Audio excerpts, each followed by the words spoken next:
का विरोध करने का प्रतिफल यह होगा कि मेरा जीवन नष्ट हो जाएगा। कामदेव आता है और आकर भगवान भोलेनाथ के आसपास वातावरण में काम का प्रभाव बढ़ाता है। लेकिन भगवान भोलेनाथ वैसे ही जो बैठे हैं, सीताराम सीताराम सीताराम सीताराम, कोई प्रभाव नहीं। थोड़ा और बढ़ाता है, थोड़ा और बढ़ाता है, और इतना प्रभाव बढ़ाया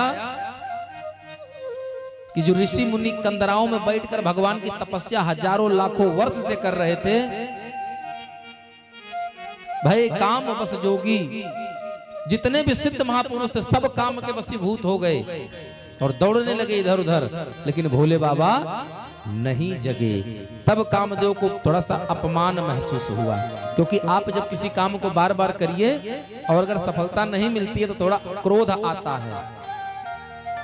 और उसने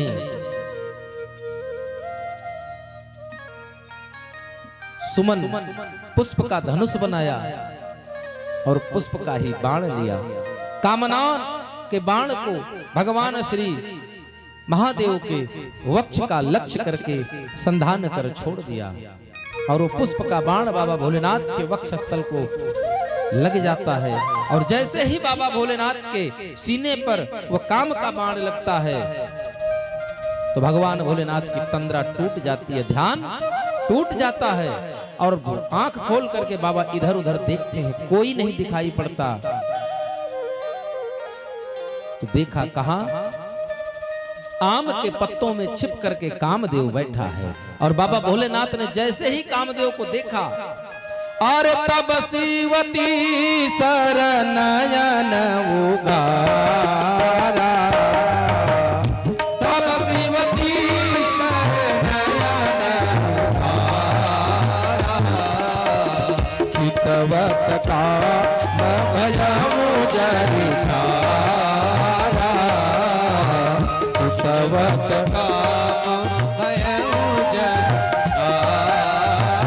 और बाबा भोलेनाथ ने उसके जैसे ही तीसरे नेत्र से देखा, कामदेव जलकर भस्म हो गया। यह सूचना पहुंची रति तक। रोदति बदति बहुभाग्य करुणा करत शंकर पही गई, भागते हुए शंकर जी के पास गई और भोलेनाथ से कहते, सचमुच आपके अंदर कोई दया नया नाम की चीज नहीं है। अरे जब आपने अपनी सगी पत्नी का परित्याग कर दिया तो वो तो आपके साढ़ू थे। बाबा भोलेनाथ के कामदेव क्या थे? सगे साढ़ू भाई थे। यहां भी साढ़ू शब्द है, ससुराल का मैटर। बोला जब पत्नी की मोहब्बत नहीं तो साढ़ू का क्या मोहब्बत होगा आपको। लेकिन ये बताइए, गलती उन्होंने किया, मैंने क्या किया था? मुझे पति से विहीन कर दिया आपने। तब भोले बाबा कहते हैं, हे रति, आज से तेरा पति अनंग रहेगा। अनंग कहते हैं जिसके पास जो शरीर रहित हो लेकिन वो प्रभावी हो। तो रति कहती है, अनंग पति से तो ठीक है, लेकिन हमारी उनकी पुनः भेंट कब होगी? तब बाबा भोलेनाथ कह रहे हैं, हे रति, जब जदुवंश कृष्ण अवतारा, जब जदुवंश कृष्ण अवतारा,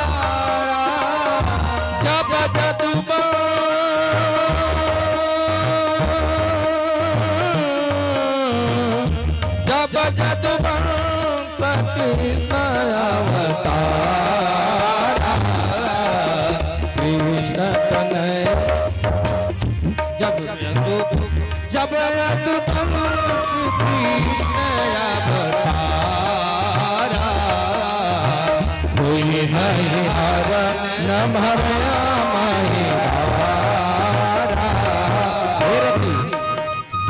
जिस समय भगवान कृष्ण का द्वापर युग में अवतार लेंगे, उस समय उन्हीं के तन से, उन्हीं के अंश से तुम्हारा पति जन्म लेगा। कृष्ण तनय होई हरि बाटी तोरा,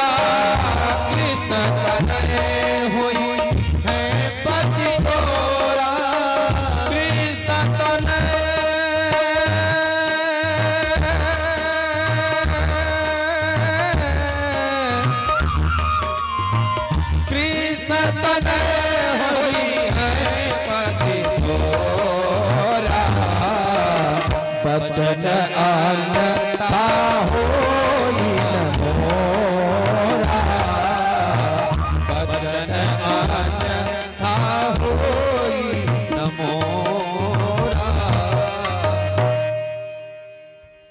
कृष्ण तनय हुई हैं पति तोरा। हे सती, जब तेरा पति अनंग रहेगा, लेकिन जब कालांतर में द्वापर में धर्म का लोप होगा, धर्म की पुनर्स्थापना के लिए भगवान श्री कृष्ण के रूप में पूर्ण ब्रह्म अवतरित होंगे, तो उनके पुत्र के रूप में तुम्हारा पति तुम्हें पुनः प्राप्त होगा। कालांतर में बाबा भोलेनाथ का वह वचन सत्य हुआ।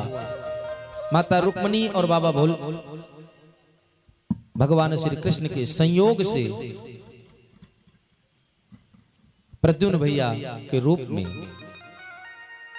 स्वयं कामदेव की उत्पत्ति होती है।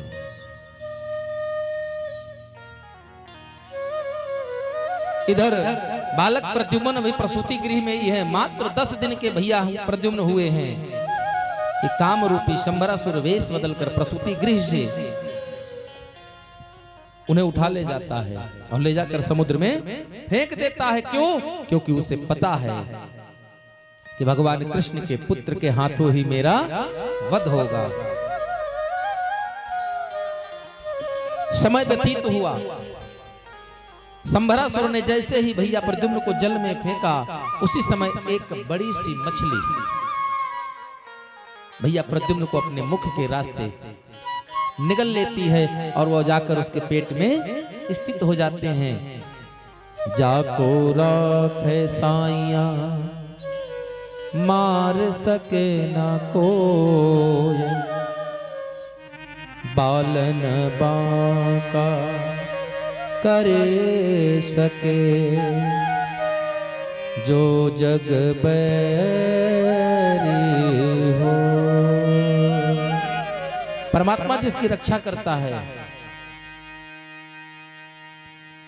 प्रद्युम्न भैया मछली के पेट में भी सुरक्षित हैं। समय आने पर वही मछली शंबरासुर के दरबार के कुछ मछुआरों के जाल में फंस जाती है। बड़ी मछली देखकर बड़ा इनाम पाने की लालसा में लाकर शंबरासुर के दरबार में दे देते हैं। शंबरासुर के दरबार से रसोइया उसे लेकर अपने पाक गृह रसोई में गया, और जब रसोई में जाकर उस बड़ी सी मछली को काटा गया तो उसके अंदर से प्रद्युम्न भैया सुरक्षित रूप में बाहर आ जाते हैं। इधर भगवान की प्रेरणा से दरबार में काम करने के लिए, रसोई में मदद करने के लिए स्वयं रति मायावती के नाम से शंबरासुर के दरबार में रहती है। उसने देखा और उस बच्चे को बड़े प्रेम से उसका लालन पालन कर लेती है। और जब उसने अपने उस प्रद्युम्न भैया को अपनी गोद में लिया तो प्रद्युम्न भैया की नजर उसे वैसे ही प्रतीत होती है जैसे एक पति अपनी पत्नी को देखता है। यह देखकर उसके मन में थोड़ा भ्रम हुआ। एक दिन नारद जी आते हैं, नारद जी से पूछने पर पता लगता है कि ये जो बालक है ये कोई और नहीं, भगवान कृष्ण के अंश से प्रद्युम्न का अवतार है, जहां जो तुम्हारा स्वयं पति कामदेव ही है। बहुत प्रसन्न होती, घर ले जाकर उसका लालन पालन करती। कुछ समय में मायावती ने भैया प्रद्युम्न को तमाम मायावी विद्याएं पढ़ा दी, सिखा दी।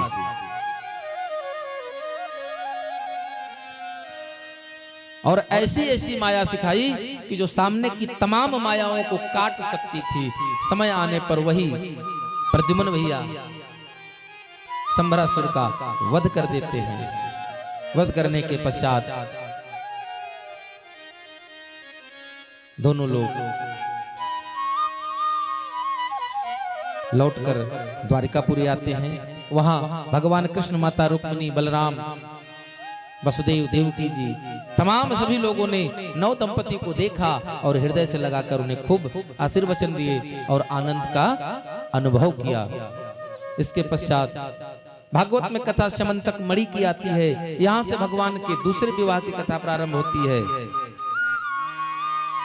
भगवान के राज्य में ही रहने वाला, द्वारिकापुरी क्षेत्र में रहने वाला एक संभ्रांत परिवार का व्यक्ति है जिसका नाम सत्राजित है और उसके भाई का नाम प्रसेनजित है। सत्राजित भगवान सूर्य का बहुत बड़ा अनन्य भक्त है। उसकी भक्ति से प्रसन्न होकर सूर्यदेव सत्राजित के मित्र बन गए हैं। एक दिन सूर्य नारायण ने उसी सत्राजित को एक मणि ला कर देते हैं और जिस मणि का नाम है शमंतक मणि। इस मणि का प्रभाव ये है, जिस स्थान पर यह पूजी जाती है, जिस घर में यह रहती है, जिस घर में रखी जाती है, उस घर में महामारी, दुर्भिक्ष, ग्रह पीड़ा, प्रेत बाधा, किसी भी तरह की कोई दैहिक, दैविक, भौतिक तीनों ताप में से कोई भी दुख, ताप, संताप कुछ नहीं सताता। और इतना ही नहीं, वह मणि प्रतिदिन 8 भर सोना भी देती है। एक दिन सत्राजित का भाई, अच्छा, नगर में कुछ लोगों को जब यह बात मालूम पड़ी तो उन्होंने सत्राजित से कहा, यह अद्भुत मणि है, इस मणि को ले जाकर के आप भगवान श्री कृष्ण को अर्पित कर दीजिए। तो वो मना कर देता है। एक दिन वही मणि सत्राजित का भाई प्रसेनजित पहनकर घोड़े पर शिकार खेलने वन में गया। वहां एक शेर ने उसका वध कर दिया और शेर के वध करने के पश्चात वहां से जामवंत जी गुजर रहे थे। उन्होंने शेर के पास ही वो मणि देखी, शेर से युद्ध कर उसे परास्त किया और परास्त करके वह मणि ले जा करके चमक रही मणि को अपने घर में रख देते हैं, उसकी चमकीली समझकर। और उनकी पुत्री जामवंती एक दिन उस मणि के साथ खेल रही है। अपने भाई को घर आया न देख सत्राजित ने यह बात शुरू कर दी कि निश्चित रूप से उस मणि के लालच में भगवान श्री कृष्ण ने हमारे भाई प्रसेनजित का वध कर दिया और मणि को प्राप्त कर लिया। भगवान श्री कृष्ण इस कलंक को धोने के लिए अपने रथ पर सवार होकर उसके भाई प्रसेनजित को ढूंढने के लिए वन में जाते हैं और वन में पहुंचकर ढूंढना शुरू किया। एक जगह पर उसके भाई के पदचिन्ह और शेर के चिन्ह दिखाई पड़े, कुछ खून और कपड़े भी मिले। यह देख भगवान श्री कृष्ण समझ गए कि यहीं पर उसके भाई की हत्या हुई है। सहसा उनकी नजर पड़ी ऋक्ष के पैरों पर जो उस स्थान से जाते हुए दिखा और भगवान ने उस ऋक्ष के पैर का जब अनुकरण किया तो पहुंच गए कहां? जामवंत जी की गुफा में। और जामवंत जी की गुफा में पहुंचे तो वहां देखा कि जामवंती जी उस मणि के साथ खेल रही हैं। अपरिचित व्यक्ति को देखकर जामवंती जोर से चिल्ला पड़ी। जामवंत जी आए और दोनों लोगों में 45 दिन का भीषण मल्ल युद्ध हुआ है। कितने दिन? 45 दिन, 3 पक्ष। क्यों युद्ध क्यों हुआ? जब त्रेता युग में देखिए, एक ही रामा दल का एक ही ऐसा जीव है जामवंत जी जिन्होंने भगवान के 3 अवतारों का एक साथ दर्शन किया, एक जीवन में अवलोकन किया है।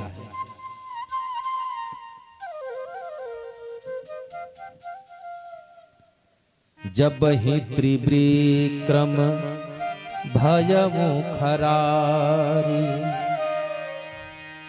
जिस समय भगवान वामन अवतार में राजा बलि को बांधने के लिए विराट स्वरूप लेते हैं,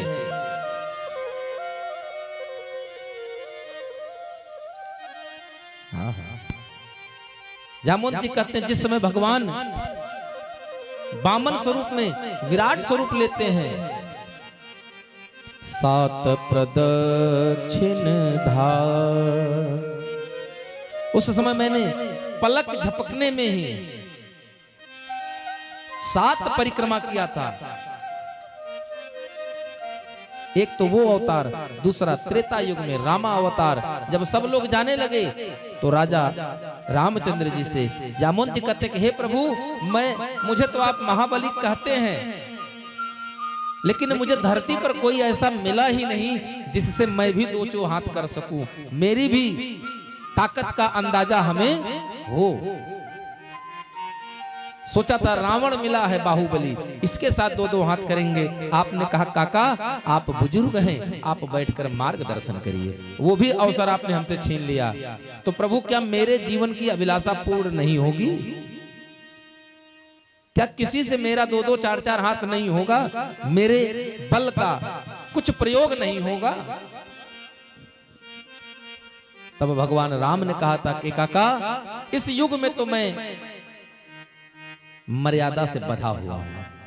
अगले युग में, अगले अवतार में मेरा अवतार जो होगा वो लीला पुरुषोत्तम होगा। उस अवतार में मैं आपसे युद्ध करूंगा। तो जामवंत जी हाथ जोड़ लेते, कहते हैं प्रभु हम आपको पहचानेंगे कैसे? बोले जिस व्यक्ति से युद्ध करके आप हार जाएं तो जान लीजिएगा वो मैं हूं। आज 45 दिन के युद्ध के पश्चात भगवान कृष्ण के हर घूंसे के प्रहार से जामवंत जी के शरीर की एक एक हड्डियां अपना स्थान छोड़ रही हैं और अंत में जामवंत जी ने दोनों हाथों से भगवान के चरण पकड़ लिए और बोले सरकार क्या आप मार ही डालेंगे क्या? हमने आपको पहचान लिया। और वहीं जामवंत जी ने समंतक मणि के साथ अपनी पुत्री जामवंती का ब्याह भगवान श्री कृष्ण के साथ किया। ये हुआ भगवान का दूसरा विवाह। तीसरा विवाह जब समंतक मणि को ला करके सत्राजित को सौंप देते हैं तो सत्राजित बहुत लज्जित होता है और सत्राजित अपनी पुत्री के साथ वह मणि फिर से भगवान को सौंप देता है। सत्राजित की पुत्री का नाम सत्यभामा है। अपनी पुत्री सत्यभामा के साथ वह मणि भगवान को सौंप देता है और भगवान उस मणि को वापस कर देते हैं।